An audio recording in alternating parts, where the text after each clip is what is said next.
Michael Barnier is rattled and the EU is panicking, according to leading Brexiteer Sir John Redwood, who said Brussels is struggling to cope with the fact it cannot boss the UK around anymore.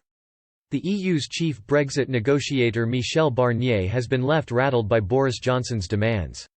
Conservative MP Sir John Redwood revealed that the EU are finding it difficult to adjust to the idea that they can't boss us around anymore. Brussels are panicking after Boris Johnson and Britain's negotiator David Frost refused to back down from any of the UK's red lines in the trade talks. Mark Dolan on Talk Radio said, "Either Barnier is playing a political game or he is suggesting that these talks are about to shut down." Sir John responded, "He did sound very rattled, didn't he? I hope the EU calm down. We want to be friendly neighbours after all. We are still happy to buy a lot of products that they've been selling us for some time."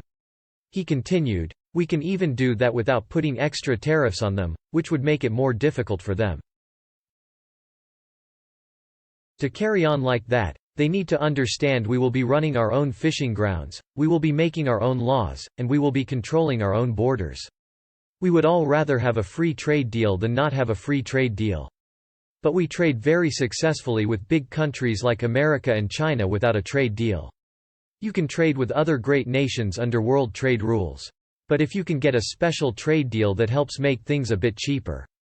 That is why Britain has generously offered to accept the exact same terms the EU have negotiated with Canada and Japan. I am a bit surprised they haven't said yes, but the EU are finding it difficult to adjust to the idea that they can't boss us around anymore." During his press conference at the end of a week of talks between the two sides, Mr. Barnier said a trade and security deal with Boris Johnson's government by the end of the year appeared unlikely.